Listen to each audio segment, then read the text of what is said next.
Krauss, the Kalam, and the Calamity of Atheism today on Dean's Dialogue. Hey, what's going on, everyone? Hope you're having a great day. Thanks for tuning in once again.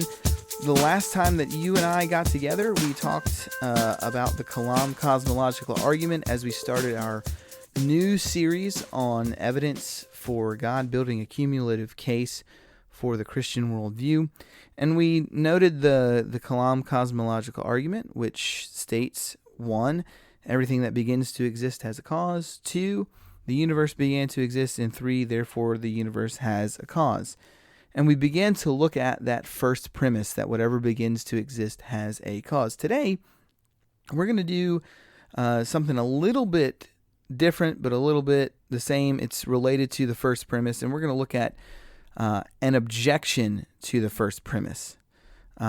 Yes, there are people who believe that something can come from nothing. I know that sounds crazy, but it's out there, and it's trotted out by people who are of good reputation in the scientific community, and so we need to be responsible and address it appropriately. One of those people is Lawrence Krauss. He's a cosmologist. He's at Arizona State University, and he's one of those one of the guys who's kind of taken the mantle from Dawkins as the aggressive atheist. But remember, we don't assess an argument on the basis of the attitude of the person, but on the argument that the person makes. So this is one of the things that is often used, not just by Krauss, but by others, to kind of undercut that first premise.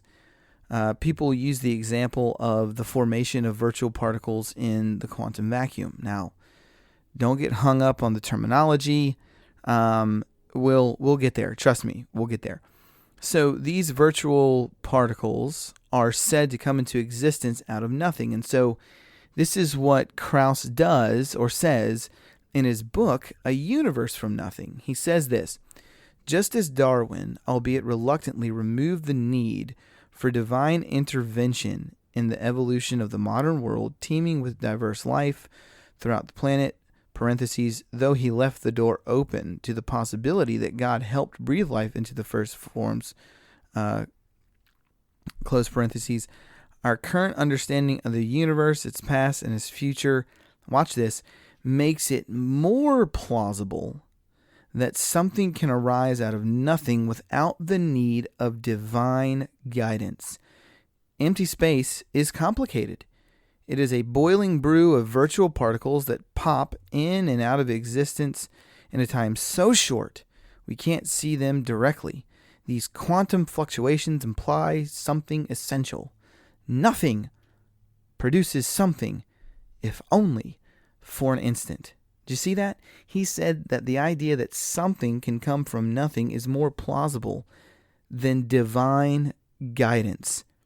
So the question is Krauss's assessment true?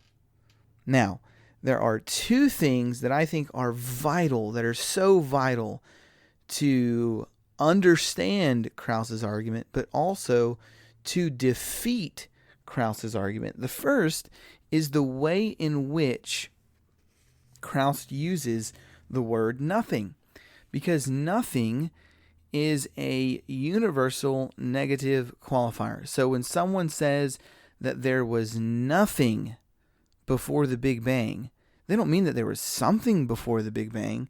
They literally mean that there was no thing prior. But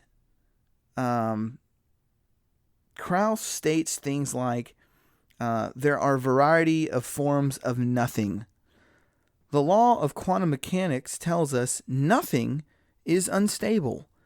70% of the dominant stuff in the universe is nothing. Nothing is almost everything.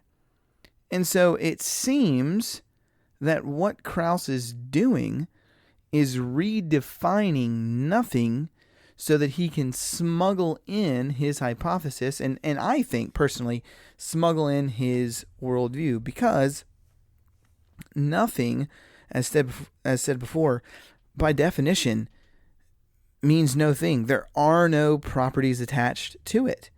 When we think about nothing, we know that it can't create, that nothing can fluctuate. That term, no thing, can fluctuate, move, metabolize, replicate, or energize.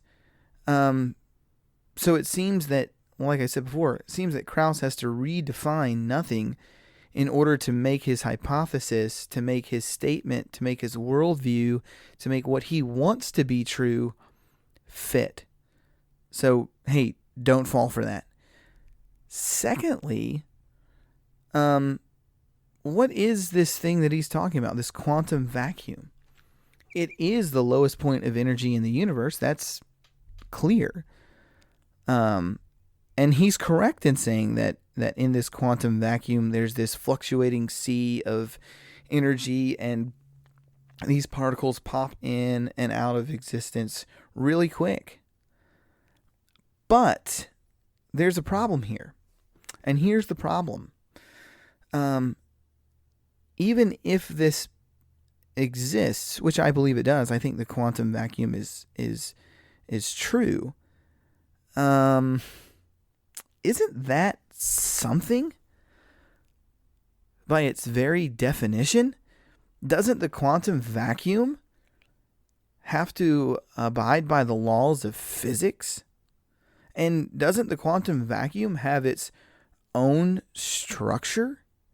And so, hey, while experts and scientists and physicists and cosmologists are completely and totally free to make a hypothesis about how this stuff works, while they're free to ask questions about the intricacies of the quantum vacuum, and while they're free to look at the intricacies of virtual particles, while they're free to seek information about all of these things, to state that the virtual particles come from nothing, once again drives against the definition of nothing, but also confirms that there's actually something. And so something can't be nothing. That's like you going around saying that I'm a married bachelor, right? There's no such thing. It doesn't exist. And so it should be noted that this seems to be nothing more than a sleight of hand used by Krauss and by those who would trot something like that out.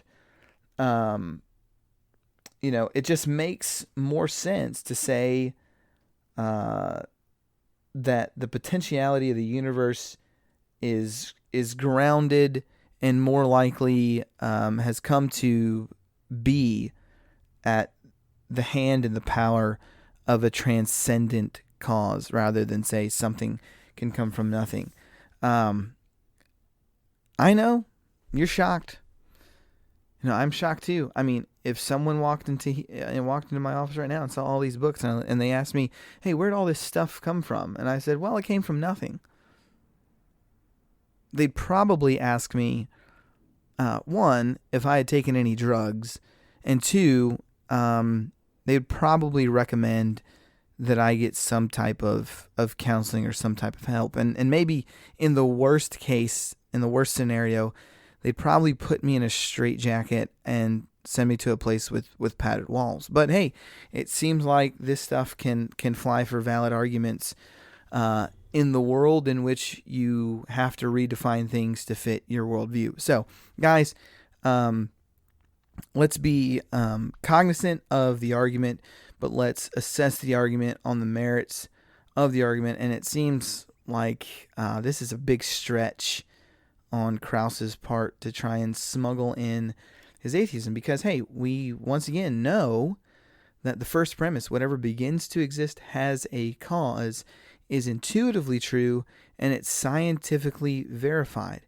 And because of that, you have to do some scientific gymnastics and some mental gymnastics to get around what is clearly present when we observe the universe and when we observe the evidence for the existence of the universe. And we're going to get into that in 2 podcasts from now. We still have one more podcast to go, one more critique of the first premise, not from a scientific standpoint, but from a philosophical standpoint. So stay tuned for that. Thank you so much for tuning in. Remember, you can catch us on Twitter, catch us on Facebook, the website, www.apologiainstitute.org.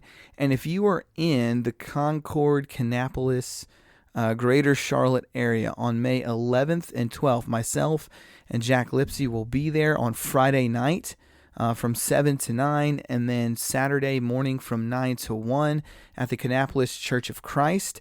We are going to be doing a series, a seminar, workshop, however you want to call it, called Getting Back on Track, Rediscovering Reasons from God. Hope that those who are listening can make it. We're going to do our absolute best to try and get that on Facebook Live. We're going to do our absolute best to try and get that recorded so we can put it up on our YouTube channel.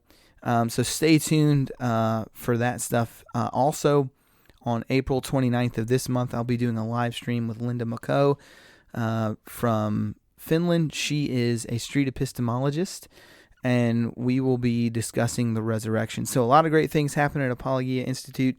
Thank you so much for your prayers. Thank you so much for your support. Thank you so much for your donations. You are the reason why we do what we do outside of trying to give glory to God. So stay tuned for more.